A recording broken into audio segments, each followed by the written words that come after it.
నీ చర్మమునకు ఉప్పు రుద్ది నిన్ను పొత్తిగుడ్డలలో చుట్టాలి. చూడండి, ఇప్పుడంటే అన్ని హాస్పిటల్ ఇంటి దగ్గర పుట్టిన వాళ్ళకైతే ఇవన్నీ తెలుస్తాయి కదా. నీవు పుట్టినప్పుడు నీ చర్మమునకు ఎందుకు ఉప్పు రుద్దితేనట ఎలాంటి యాంటీబయాటిక్. పసుపు ఎలాంటిదో ఉప్పు కూడా అలాంటిది. అలాగని ఈరోజున దేవుని వాక్కు అనే విత్తనము ఉప్పు లాంటిది నీకు నాకు. ఆయన ఏమంటున్నారు, మీరు భూమికి ఉప్పు వలె ఉన్నారు, అంతేగాని ఉప్పులాగా తయారవ్వండి అలా.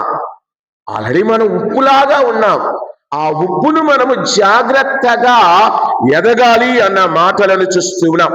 గమనించినట్లు ప్రియ సహోదరి సహోదరులారా, ఉప్పు ఆహారంలో తప్పనిసరిగా వాడాలి. అది లేకపోతే తినటం కష్టం. ఉప్పు ఇంకొకటి ఏమిటి, స్వచ్ఛతకు, శుభ్రతకు, శుద్ధతకి గుర్తు. గమనించండి, మనం చేపలు కొన్నాం, ఇప్పుడంటే వాళ్ళే శుభ్రం చేసేస్తారు.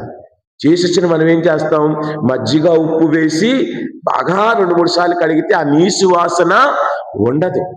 ఇది శుభ్రతకు, స్వచ్ఛతకు అనగా పరిశుభ్రతకు, పరిశుద్ధతకు. పరిశుభ్రత అంటే దేహ శుభ్రత, పరిశుద్ధత అంటే ఆత్మశుద్ధి. ఈ రెండు కూడా దేవుని వాక్కు వలన కలుగుతాయి. మనందరము కూడా చక్కగా స్నానం చేసి శుభ్రంగా వచ్చుండవచ్చు. మరి మన ఆత్మశుద్ధి, పరిశుద్ధత కలిగిన ఆత్మలతో ఉండాలి అంటే దేవుని వాక్కు అనే ఉప్పు నీలో ఉండాలి, ఆ రుచి నీలో ఉండాలి, ఆ వాక్కును నీవు కలిగి ఉండాలి.